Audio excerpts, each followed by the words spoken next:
California, here she comes. Hillary Clinton, she's skipping a previously scheduled New Jersey event on Thursday, and instead, she's heading out to California for 5 days leading up to Tuesday's primary.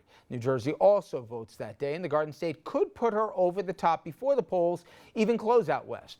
But California is clearly the biggest prize, so Hillary wants to take it. Now, the numbers have been all over the place here, but a recent poll of registered Democrats shows her with an 8-point lead. Some others show practically a dead heat. Now, regardless of the outcome, Bernie is refusing to pack it in.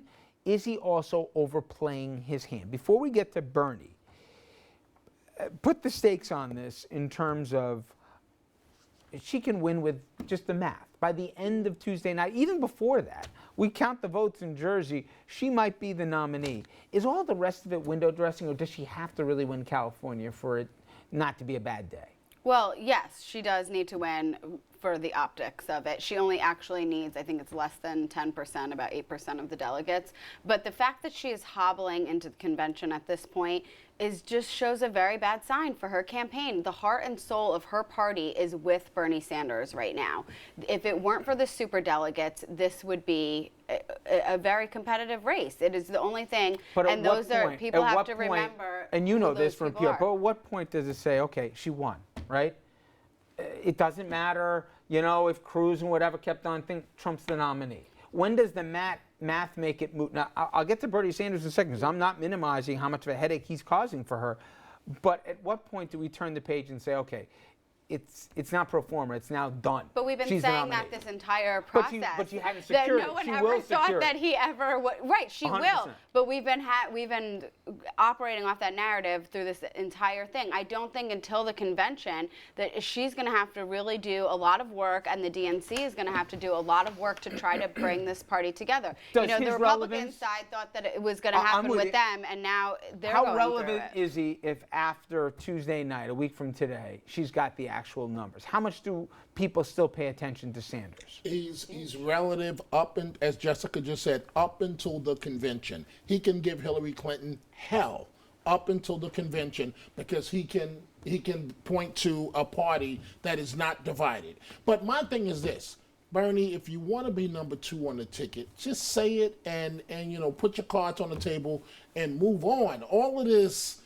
posturing, what he's doing. What happened to Bernie Sanders? I'm going to run a positive campaign. What happened to that guy from the beginning? I think, Andrew, the answer is he believes his own crowds. I think he went from being an issue candidate, a movement candidate, whatever you want to call it, to somebody who says, maybe he's listening to whatever advice he's getting, you know what? The Jessicas of the world are telling me, maybe I can change some minds in Philly on the floor. Maybe I can do this. I don't care if I'm being a pain in the butt. I was never a Democrat to begin with. I was a socialist. There's an aspect to that, and I'll get back to that in just a second. But with due respect to Jessica and Dominic, they're forgetting the lessons of 2008. Bernie's relevant not until the convention. He's relevant until he concedes. And he will concede in all likelihood at some point before the convention. Keep in mind, this is the exact same press cycle and the exact same reporting that we were getting with Clinton and Obama. How much of a drag, how much of a division on the ticket is Clinton going to be? Because she hadn't given up, and she didn't give up until June. Once she did, then there was the mystery, will she endorse him? And she did. And she went to bat for him, and the party reunited, and if memory serves, that election went fairly well for Democrats.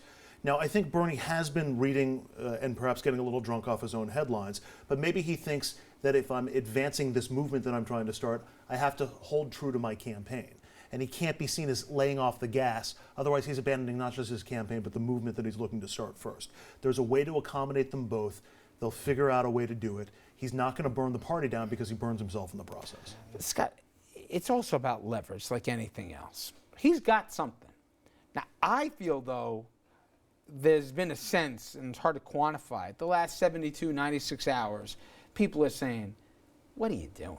Like, you made your point already. You're not going to win. And, I use the line all the time, you're going to burn down the village to save it.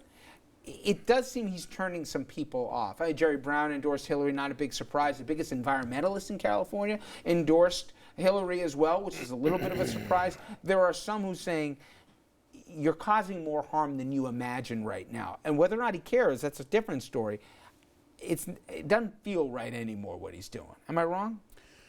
No, I think there's a perception that he knows he can't win the delegate count. But remember that these things he's already got representation on the program, on the convention program. That means he has people who are making essentially policy decisions for the Democrat Party, which is what Jessica is referring to. So he has that leverage that you mentioned going into the convention, plus all the states. If he wins California, it's not the delegate count, it's the optics, it's how it appears. And the one thing that's sitting out above all of this, which is different than any other election, I'm sorry to say, is the email controversy. Because that report that came out last week, independent. Yeah, IG, yeah. I mean, it clearly indicates this wasn't just a mistake. It was a violation of the rules, the policies, which were well understood. Whether that becomes more or whether people are sick of it before the convention, you may have an entirely different scenario coming into this convention than one sees right at the moment. Everything I've seen and heard, though, seems to indicate that the most scathing thing that'll come out of it will be the IG report. And the FBI, in all likelihood, there won't be prosecution. Well, we'll see. I mean, who knows? We'll know that in a couple of weeks. But talk about the backroom game. If you're Sanders and you want to be the VP, what's the best way to play it? Where you, A, don't burn too many bridges, but also, B, don't concede too fast. How would you play it if that is your end game at the end of the day? Well, like I said, I really think the heart and soul of the party is with Bernie Sanders right now, and you're seeing a huge movement behind give me him. the And strategy, so how the he thing gets is, because the thing is, Hillary needs his voters to win. She cannot win without them. She needs to keep the Obama not the only one to give coalition him, though. together.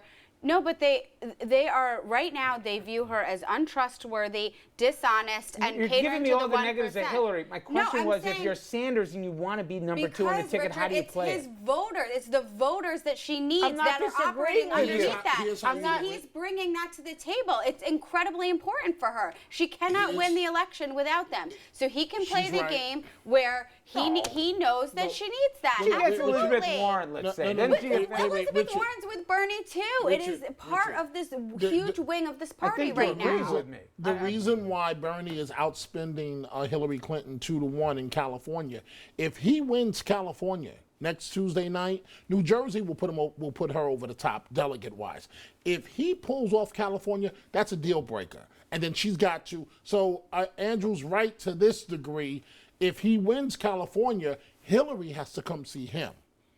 Because if he pulls off the biggest state and keeps the pressure up publicly, what else is she going to do? Win the nomination. Wait, Elizabeth Warren can't deliver the base the She's way not- Bernie she's can. not going to do it for Hillary. You have to understand there is a fundamental divide in this party right now. They want actual policy changes. So until she concedes that, they have huge leverage right now, and they're going to take advantage of it. That's why I say that the whole convention's program team, the policymakers, now I think it's 8 to 7, but they don't have a majority, but his guys in there, he's going to be telling them what to do in addition. So maybe they meet all of a sudden at the convention and she says, what do you want? What do you want? Well, in order for my policies to get here, how about a number 2 spot?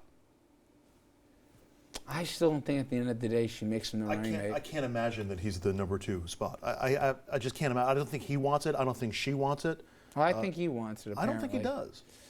I don't When think he asked, he won't refuse it. He won't answer Everybody no. wants to be a player, no Yeah. matter how they posture publicly. Nobody accepts it on the front side. Especially he doesn't have another race in him. This is Right, it. this is it. And 74-year-old she's man. also got the Senate campaign committee already told her you cannot pick a senator that has from a state that has a Republican governor. A lot of people are saying, Julian Castro is not ready for prime time. So she is limited within that wing of the party. She has to assuage those concerns right now. And what she and says there's is, not a lot of I options. have this vice president who will take care of Wall Street.